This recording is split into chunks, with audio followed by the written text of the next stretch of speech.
Saudações, internautas, em mais uma edição da coluna Direito à Cidade. Hoje estamos com Everardo de Aguiar, meu amigo, educador social e escritor, né? Onde ele lançou esse livro Redes Sociais Locais e Saber Mexer e Acreditar em Gente. São obras belíssimas que têm tudo a ver com o direito à cidade. Hoje nós vamos falar sobre amizade.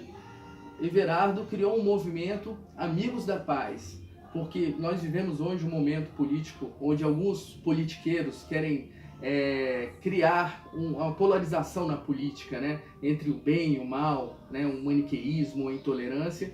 E nesse movimento que parece hegemônico, nós temos o nosso amigo com a cultura da paz, contra-hegemônica a esse raciocínio, né? Vamos lá, nos fale desse movimento, meu amigo. Muito obrigado, bom dia. Pessoal, na verdade é o seguinte, esse maniqueísmo sempre existiu na história, o bem e o mal, né, infelizmente.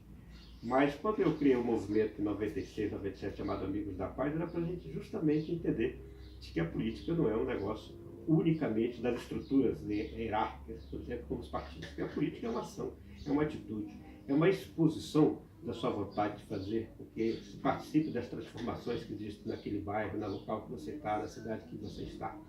Então, o movimento Amigos da Paz era para isso, não era para ficar só meditando de branco, né? Mas para que nós pudéssemos meditar e agir. E agir como? Na localidade que a gente estava e que continuamos. Então, hoje, quando eu vejo algumas pessoas dizendo a política está polarizada, ela na medida certa da história, a política sempre esteve. Nós estamos no Brasil vivendo um momento difícil, né? Nós estamos vivendo um momento onde as pessoas ainda se colocam vendo que a política só se dá pelos partidos, vendo que a política só se dá com as estruturas, seja ela qual for, e eu entendo que não. São movimentos de cidadania, onde o respeito mútuo deve prevalecer, a amizade deve prevalecer e deve apresentar a ação concreta. O que não vale é mau caratismo, o que não vale puxa-tapete. Isso é que é a velha política, mau caratismo, puxa-tapete. Não compreender que a política no Brasil é complexa, não dá para ficar só denunciando como se a vida fosse eterna denúncia. É necessário fazer, é importante entender que a vida e a política é um eterno fazer. Isso é muito interessante e assim, eu estou lendo, olha só, esse livro, Redes Sociais Locais, esse é o último, né? E ele é um manifesto das boas práticas, da ocupação de espaços, né? Então as redes sociais locais, olha, afetividade que gera efetividade nas políticas públicas. Você pode falar mais sobre essa obra? Posso. Existe uma mudança natural, do meu ponto de vista, na cidadania. Então, as cidades, as localidades têm as suas redes naturais, as pessoas conversam com as outras, têm seus amigos, têm suas formas de resolver os seus problemas. Toda localidade tem. A mais pobre localidade do Brasil, do país, do mundo, tem alguém resolvendo o seu problema. Né? E isso, então, faz parte do ser humano. Né? É a lei da convivência. Em Brasília, eu falo Brasília território, só um território, toda a cidade, essa prática existe há mais de 10 anos, 12, 13, tem alguns que dizem até mais, né, de pessoas que querem fazer com que as políticas públicas sejam efetivadas. No nosso caso, então, eu acompanho há mais de 10 anos uma das redes, que é a rede da Ceilândia, eu chamo rede social local. Né? Essa é uma rede que prevalece o acesso à política e não a garantia da política. Isso é importante entender. O que é necessário que aconteça nas localidades é que a pessoa tenha acesso à Constituição de 88, que determina quais são as políticas públicas para a criança, para o idoso, para a mulher, para a juventude. Tem uma série de legislações que determinam qual é o papel do Estado nessas áreas, vários segmentos. Importante o acesso. Então, são os fluxos locais que eu chamo.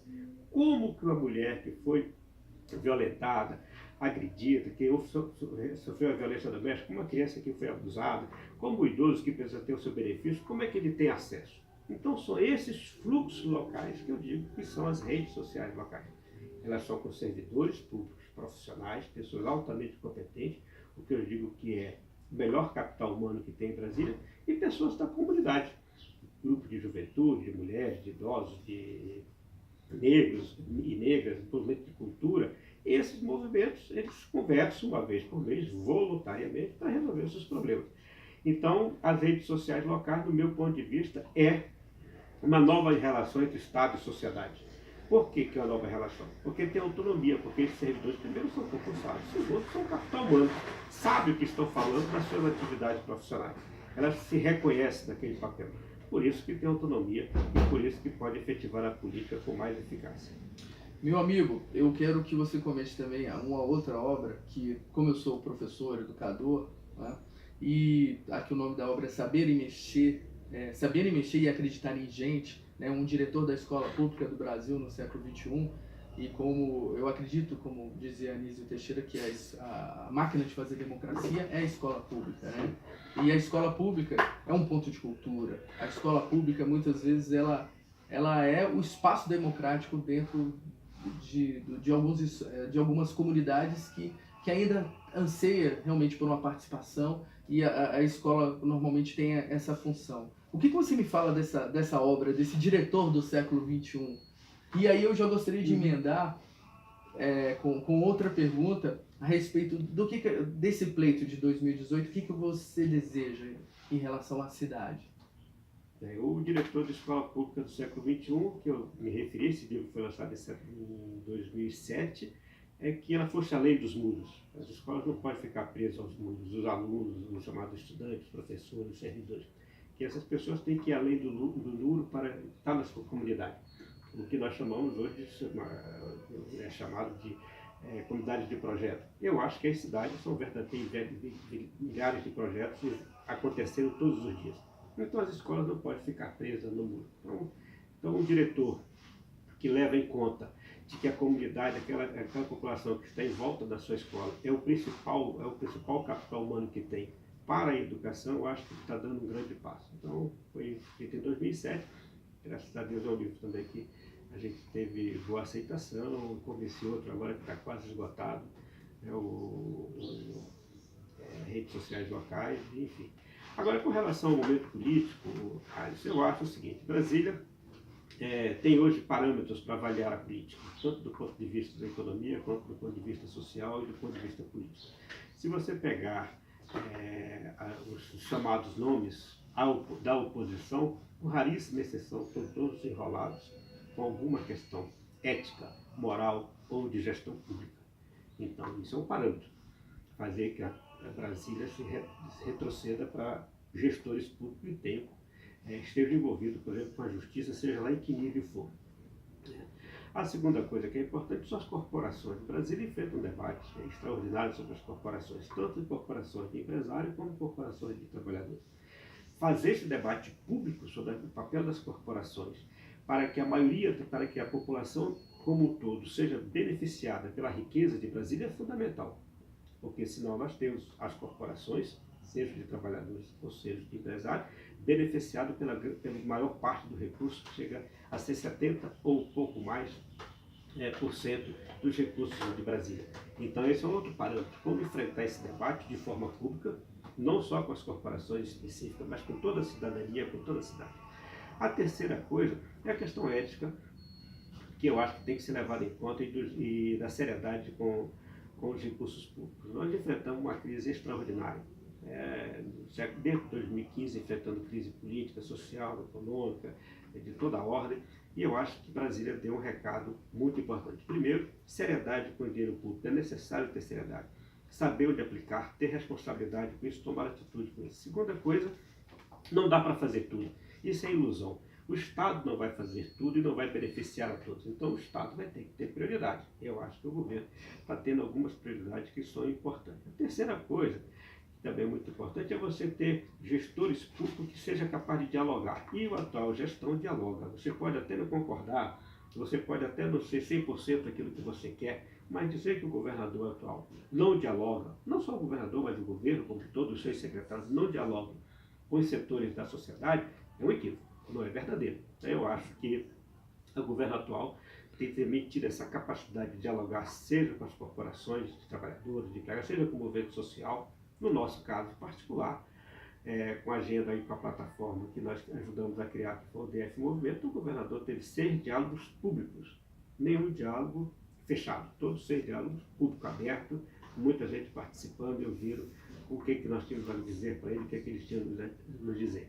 Então eu tenho a impressão que a nova política, ela passa por esse debate, ela passa pelo enfrentamento, já que nós temos crise, por exemplo. Nós temos um parlamento estadual, distrital, que é muito ruim, vamos combinar, é um parlamento ruim, que não tem lideranças no parlamento, nenhuma liderança, nenhuma de nenhum partido capaz de dialogar com a sociedade, capaz de dialogar com o Estado, dialogar com a legislação, não tem. Então, essa é a primeira coisa. Nós temos uma polarização, como a gente já falou, né, que não leva em conta a história da cidade. O Brasil tem uma história extraordinária, desde da decisão política da sua criação, da sua formação com o JK, até a participação efetiva dos trabalhadores do Brasil e, por último, sem dúvida nenhuma, as conquistas democráticas que Brasília teve, que é a sua representação. Então, nesse sentido, nós temos uma cidadania ativa. Precisa melhorar a nossa cidadania? Precisa ser mais contemporânea com o século XXI? Precisa. Agora, a minha opinião, a minha observação é de que nós temos hoje parâmetros e eu tenho a impressão de que a melhor coisa para Brasília é continuar melhorando, aperfeiçoando o que nós chegamos até aqui. E uma das coisas que é melhorar para aperfeiçoar é o diálogo com toda a sociedade, com a cidadania. A segunda coisa, manter a responsabilidade com os recursos públicos, não permitir retrocesso do ponto de vista do estrago na cidade, como foi feito anteriormente, não no governo anterior, não só, mas no governo passado, por exemplo. A grilagem extraordinária que tem essa cidade, que teve que ser preciso, foi combatida nesse governo atual. E enfrentar a corporação, por exemplo, dos médicos, que é um negócio extraordinário. Os médicos são uma corporação extraordinária.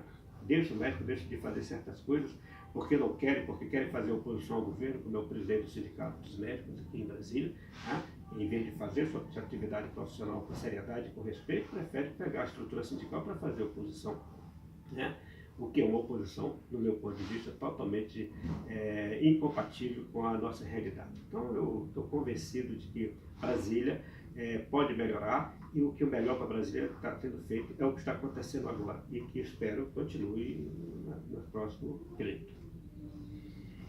Eu agradeço muito a sua participação, eu fiquei com gostinho de quero mais, de fazer mais perguntas, mas como a nossa proposta é esse bate-papo rápido, já o convido para outra conversa para continuarmos.